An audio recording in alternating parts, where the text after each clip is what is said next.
Meet the team that doesn't just talk about impact, they ignite it. Jim Morris and producer Rachel. Yay. Good morning. Happy Friday.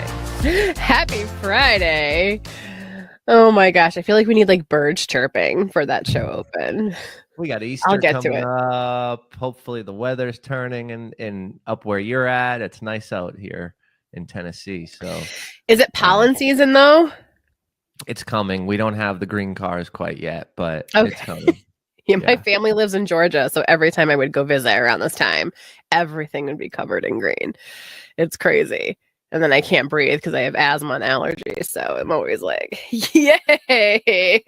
I'm the fun guest who's like, can I go take a nap? So funny, quick story. I know we want to talk about energy today, but with the allergies. So Caitlin has allergies really bad. And when she was pregnant with Ellie, our first, she had bad allergies and was like sick from them every single day. She went on this education journey to figure out how to mitigate them. And she found a specific tea, an all natural organic tea. It's loose leaf. She doesn't have allergies anymore. That's amazing. And you're going to have to ask her later and text me. I will, because I'm not even lying to you, like changed everything for us. Because think about it, right? She's pregnant. She's already tired. She's sneezing. She's coughing, like bedridden allergies, especially while pregnant. It's the head pressure where like it's a migraine so bad that you can't open your eyes. And so like you can't explain that to people that don't get it because they're like, what do you mean allergy? It's like, no, I literally incapacitated. Like it's not just take an Allegra and have a good day. This is like, I'm out. I'm done. So you have to literally text me later. I'm not kidding. I will. I want to talk about something that's happened to a lot of our members in the past week or so. We've been onboarding members to the Impact Effect community. During our onboarding call, we get deep with them, right? We want to know problems, challenges. We want to know what's going on in their life, what they're struggling with. And someone had brought up the fact that they're a recovering people pleaser. So I know a lot of us listening to this today fall into that category or are a full-blown people pleaser still. So I get that and I understand that wholeheartedly. But they were talking about they want to help, they want to be involved, and some folks just continue to call them out of the blue or text them or FaceTime them and want immediate help, want them to jump on a call and have no respect for, you know, hey, you just called me out of the blue. You just texted me. I'm in the middle of something. This isn't necessarily the biggest priority. I'm working on a project. I'm in flow, right? All these things we talk about that give us energy. You know, you're head down, you're focused, you're in your deep work, whatever that is, bimodal, monastic, whatever deep work you utilize, and someone's blowing you up. They need something. They want it now. How have you manage that, Rachel, where someone, you want to help them, maybe you're friends at that level, an acquaintance, maybe you look up to that person, but they just blow you up and want your help. They want it now. They want it free, and they get frustrated that you may not be able to give it or you may not respond in time. How have you handled some of that stuff? Not well, because my family will tell you. I did it the other day. I had somebody text me, and she wanted advice because she was literally in the middle of applying to be an influencer for Universal Studios. And I was with my daughter. I was taking her to brunch. And instead of just saying, hey, I'll do this after, and if it's an emergency, ask ChatGPT, instead of me saying that, I'm with my daughter, not paying attention, and I'm just texting this person back instead. And I also think that, especially for monthly clients that have a retainer, they feel like they own you a little bit, I guess. I don't, maybe that's too harsh to say, but it's almost like, hey, if I call you at the drop of a dime, you need to pick up. And it's like, but I could be with another client, which if it was you and that happened, you would hate that, right? Like, So no. But I have a hard time. Like my family will absolutely tell you, I will drop whatever we're doing, not make them a priority, and make the client or the friend or whoever is coming to me for advice a priority. So that's something I'm working on because, and I don't even think it's a people pleaser thing. I think it's like, I know I can help you and I just want to get it over with. Does that make sense? Like in the moment now, I don't want to add it to the to-do list later, but that means I'm not in the moment of being. I'm not aware or attentive to my family who needs me in that moment, right? I'm like dropping everything for them and making this other person a priority. So I have a real hard time with it. I have no advice for it because I'm the one who probably needs the advice. So Jim, what should I do? I think you brought up a great point. You said, I want to, if it's not an emergency, then we can connect later on it. If it is, go ask ChatGPT.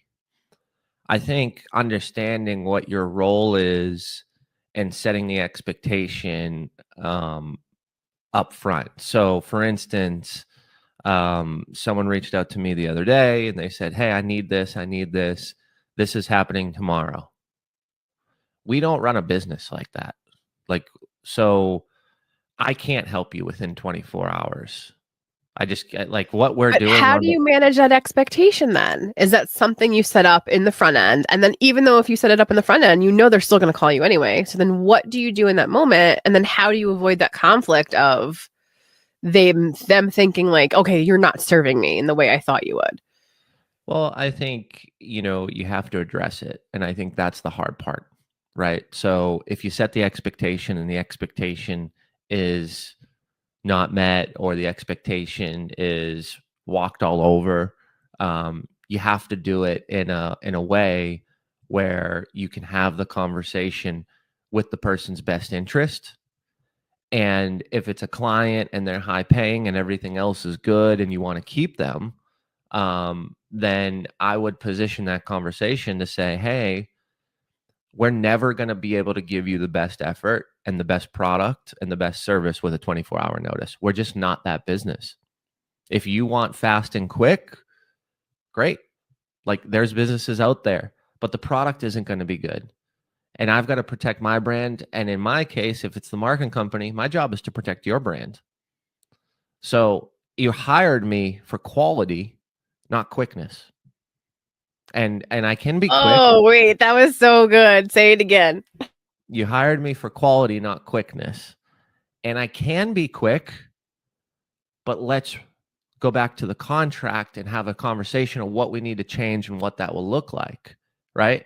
For instance, if you want to pay me $500 for graphic design and a reel and an edit, and that's out, it's 5 p.m. today, and that's out at 9 a.m. tomorrow, I'm all in, baby. $500. $500. Oh, okay. You'd never pay $500 for that. I would never pay either. But guess what? I also don't post content or run marketing plans with a 24-hour run rate, like time frame. I just that to me is never going to be quality, right? And it can be based on a launch. It can happen, but the expectation is if I'm doing my due diligence, I know about that launch. And then I also advise on the consulting side. Anytime I've ever tried to launch something quick, abruptly, I've never hit the sales numbers that I've hit in the past, ever. I did this with an event a couple months ago in February. We did Beyond the Table, and we talked about your dreams, and we crushed the first one. It sold out, I think, in 12 hours off one social media post. We had overflow. We had people on the wait list. It was unbelievable. I did it, and then I launched it the next day for the next event, and I didn't put the quality into that graphic.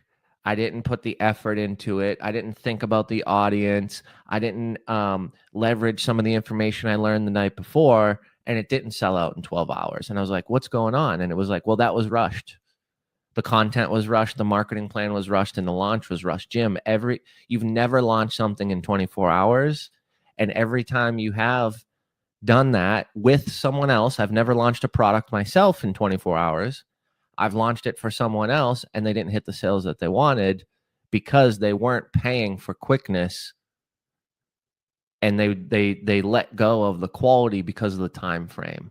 So I think when we're having these conversations with people who want it now, you've got to understand, is this something you're in alignment with and you want to do and you want to drop everything, and is this the most important thing to push everything else to the side? If the answer is yes, then let's go, baby. Like, run full steam, go do it. I'm not saying limit yourself. What I'm saying is understand it at the level that you're clear, you know what's going to come from it, you know the expectation, and you can produce it at the level you want your brand to be at, or your performance, or your work. That's the piece where I've told clients, I would actually advise you not to even put out the content rather than put out shitty content. Because at the end of the day, you're just throwing shit up against the wall and hoping it sticks. And then you're going to be frustrated. Then you're going to realize that you went against the recommendation of the marketing company. Then you're going to not take blame because you hired me and you expect me to just fix it all. And then we're going to end up not working together because you're going to point the finger and I'm going to point it right back at you. And the relationship starts to separate. And it's not good for anybody, right? Because if you're a client of mine, we're vested in your interest, we're vested in your brand, we're vested in your business and your growth. So that doesn't benefit me when we separate. I've poured everything into you. That doesn't benefit you. You've got to go now find a new marketing partner. You've got to go change things. And guess what? Out of all that, now what happens? You're never going to be able to produce something in 24 hours or launch anything in 24 hours because now you're spending a majority of your time trying to find a new marketing partner. And then you're going to get to this point down the road with them. And if they've run a business and they're not a startup, they're probably going to have a similar conversation that I had with you 6 months prior. And then you're going to go from one client, one company to the next, to the next, to the next. And then you're not going to be serviceable. Because I've seen that happen too, where I've seen someone fire every videographer and then go meet with my buddy. And my buddy was like, they fired the last 5 videographers. I'm not taking that client. Like, dude, they want to pay you 35 grand and have you travel with them to Vegas and then Cali and then Arizona. And like, how dope is that, dude? They're putting you up in the TPC, Princess, Arizona, right on the golf course in Scottsdale, Phoenix. Like, that's sweet. And he's like, I've done this before. When they fire 5 videographers, it's just a ticking time bomb until I'm the 6th. It's a waste of my energy. It's a waste of my time. It's not worth the money. When you start to realize that your worth is you showing up in alignment and energized and strategic, when you realize that's your strength and that's your work, like how you show up and work the best, and that gets taken away because a client or a friend or a charity is asking you for help or whatever it is, if it diminishes you or if it diminishes your product or your brand, it's an energy vampire. Even if you love that person, even if you love the launch or the product that they're positioning, or at the end of the day, it does no one good to work against the grain. And what I mean by that is to do the things that are taking energy, because there's only so much left in the cup. And when you pour it all out, no one gets it moving forward, yourself or your client or your family in that case. So today's challenge is to essentially look around and see who is trying to get you to help react, show up for them in a way that doesn't align with you, right? Like if you can drop things and that's your choice, like I chose to do those things. I don't blame the person who contacts me. I blame myself because I'm in charge of how I react, right? And so I chose to drop things to be the yes person to be there for them. But I also know how that drained my energy. And sometimes that just means we have to get comfortable with being uncomfortable and having that conversation of it's going to have to be quality over quick. And I love that reframe because not everything can be done quickly with quality, especially if you're coming to me or even to somebody like Jim, where it's like, that's not how we roll. So really pay attention to how you're reacting in that moment. How are you feeling energetically in that moment? And are you just trying to avoid the uncomfortable conversation? Right? Like that, I know that that's where my, like, the issue lies for me is instead of having the uncomfortable conversation, I'll just do the thing. But then you're creating an expectation in the future where we're just going to have to keep having those uncomfortable emotions that's going to build and build and build. And then we're going to have the uncomfortable conversation anyway. And it'll be a bigger uncomfortable conversation. So notice where those energy drains are today.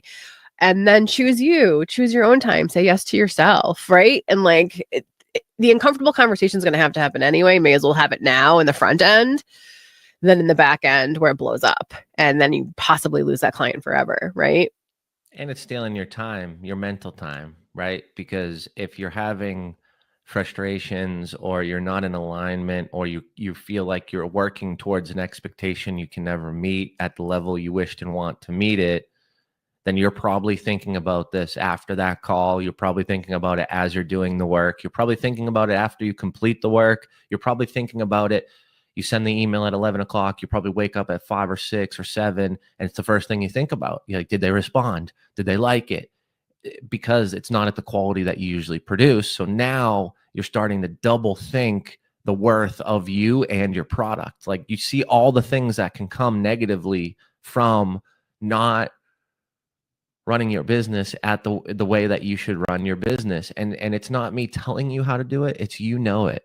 Like this is a feeling you know of. You know when things are working and things are going well and clients are happy, and you know when they're not. Pay attention to the things that are working and pay attention to the things that aren't, because at the end of the day, the clients that aren't working in alignment or your processes or your procedures, they're going to take up more time and more energy when you're not even, shouldn't even be thinking about it. Like I had a client 2 months ago, and me and Caitlin are talking about this Saturday morning, Sunday morning. We're waiting for the communication back on Monday. And I looked at her and I said, this isn't worth $900. Just that alone isn't worth $900 to me. And it's like, okay, well, we have to address this. And we had to have the tough conversation, and we don't work with that person anymore. And we fulfilled our duties, and they were happy. They were like, thank you. Thank you. I know that I can be crazy. I said, that's a great thing that you know. You should start with that when you hire your next marketing company. Like, if you know you're going to act that way, why don't you just tell them that in the front end? Like, and then I asked, who were you working with before?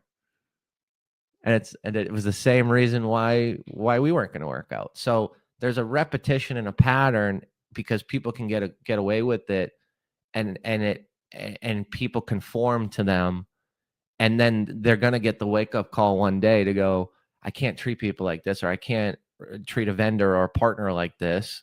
And I've done it. I've set crazy expectations, and it took me 2 or 3, and I'm like, okay, that's me. That's on me.